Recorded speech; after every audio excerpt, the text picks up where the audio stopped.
तो welcome student in the course of geotechnical engineering. जैसा कि हम कंसोलिडेशन का चैप्टर डील कर रहे थे और कंसोलिडेशन में हमने प्राइमरी कंसोलिडेशन की बात की, डिफरेंट डिफरेंट कंप्रेसिबिलिटी कोफिशिएंट की बात की हमने, तरजागी वन डायमेंशनल डिफरेंशियल इक्वेशन को डिराइव किया।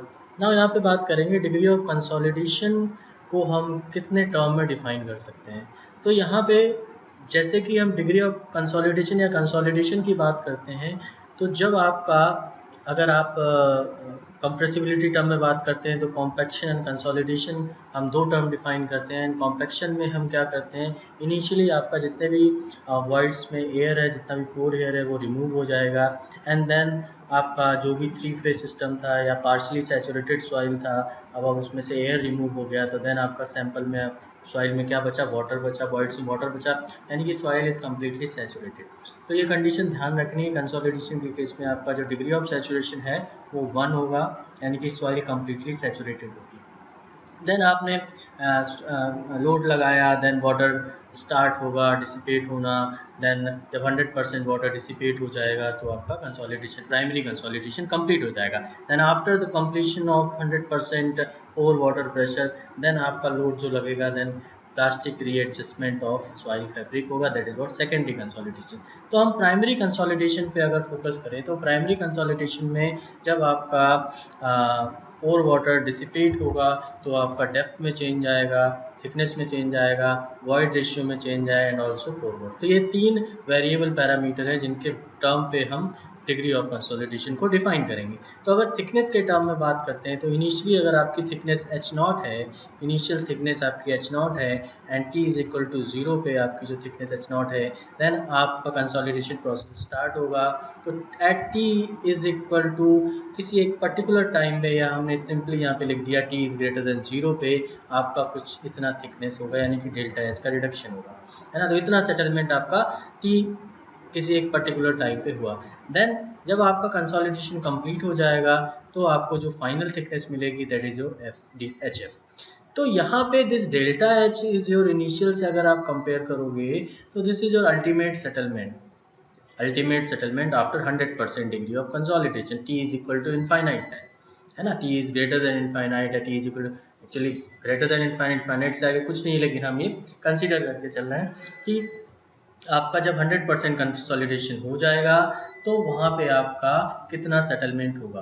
तो degree of consolidation that is denoted by capital U, that is what present settlement divided by total settlement. तो प्रेजेंट सेटलमेंट की अगर हम बात करेंगे तो इनिशियली आपका h0 था एंड देन h0 से आपका एट पर्टिकुलर किसी भी पर्टिकुलर टाइम t पे आपने जब मेजर किया तो वो h रह गया, this was h0 minus h divided by total settlement. Total settlement कितना हुआ, दिस इज व्हाट इनिशियल से अगर कंपेयर करोगे तो h0 माइनस hf। तो अगर इन टर्म्स ऑफ सेटलमेंट आप लिखते हो तो delta H small h upon delta capital H into 100। तो delta H is what, delta capital is what, ultimate settlement at t is equal to infinite time, that is what after 100% degree of consolidation, and delta small h is equal to settlement at any time t, that is what t is greater than 0, जैसा कि आपने diagram में देखा हुआ। तो this is what in terms of thickness degree of consolidation को हमने define किया।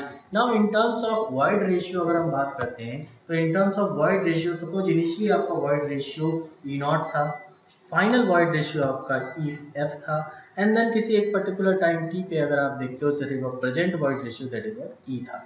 तो यहाँ पे आपका डिग्री ऑफ कंसोलिडेशन क्या होगा, E0 minus E upon E0 minus F into 100। और इसको आप क्या लग सकते हो, EF को हम लिख सकते हैं E100, तो यहाँ पे आप मॉडिफाई करके लिख सकते हो that E0 minus E upon E0 minus 100, E100 into 100, that is what in terms of void ratio. ना अगर पोर वाटर प्रेशर के टर्म में हम बात करते हैं, that is what in terms of pore water pressure.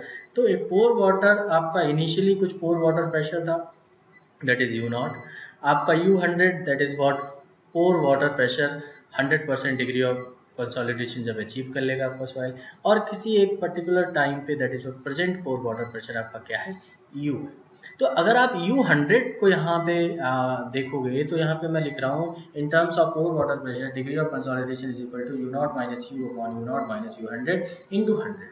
तो यहाँ पे U100 की वैल्यू क्या होगी, जैसा कि आपको पता है कंसोलिडेशन कब कंप्लीट होगा, प्राइमरी कंसोलिडेशन कब कंप्लीट होगा, जब आपका 100% पोर वाटर प्रेशर रिमूव हो जाएगा। तो यहाँ पे U100 की वैल्यू क्या हो जाएगी, 0 हो जाएगी। तो यहाँ पे डिग्री ऑफ कंसोलिडेशन की वैल्यू इस इक्वेशन से मॉडिफाई करके हम इस फॉर्म में लिख सकते हैं, that is U0 minus U upon U0 minus 0। तो is equal to U0 minus U upon U0 बचेगा यहाँ पे, because U100 is equal to 0। This is what तीन टर्म में हमने डिग्री ऑफ कंसोलिडेशन को डिफाइन किया, that's what thickness, void ratio and pore water pressure, ये आपके वेरिएबल पैरामीटर हैं। Now next it is very important, that is what time factor, and time factor TB is equal to CV T upon D square, where T is the length of drainage path, length of drainage. सिर्फ यहाँ पे इस point को समझना जरूरी है। तो यहाँ पे अगर आपने सॉइल सैंपल कंसीडर किया हुआ है, H0 is the initial thickness of this sample, तो यहाँ पे आपको वन वे ड्रेनेज और टू वे ड्रेनेज को समझना पड़ेगा।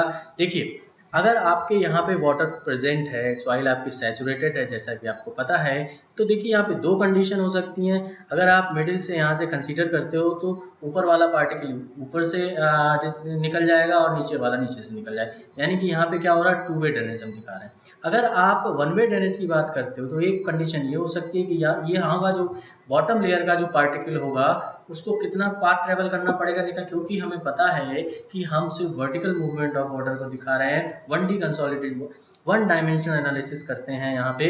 तो यहाँ पे ये वाला पार्टिकल कितना पाथ ट्रेवल करेगा निकलने के लिए, पूरा H0 ट्रेवल करेगा। अगर आप बीच में कोई सिर्फ कंसीडर करते हो तो यहाँ से पार्टिकल कितना ट्रेवल करेगा H0/2, और यहाँ से ये वाला पार्टिकल कितना H0/2।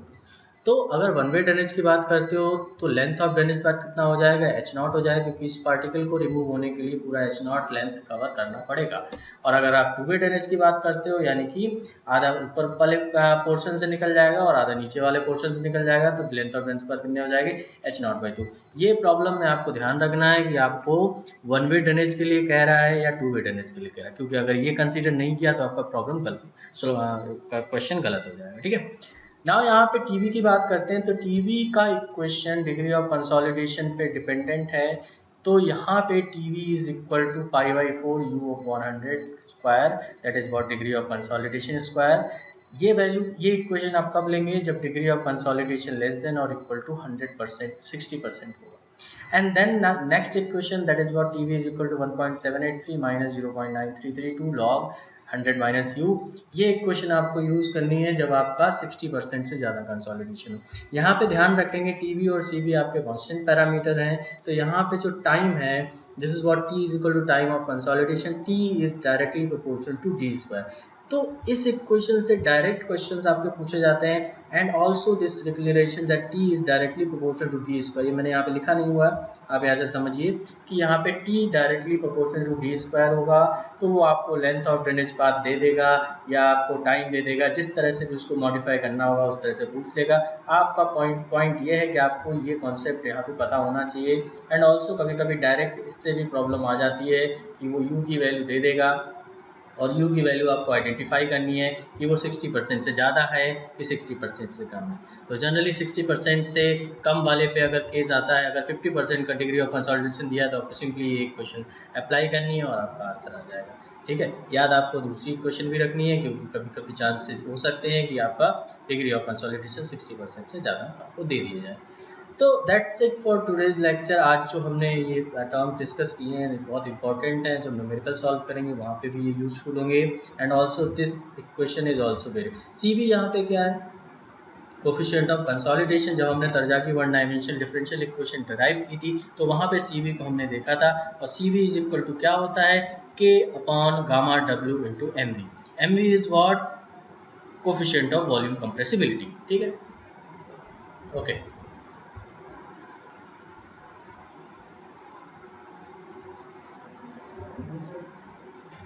अभी रुक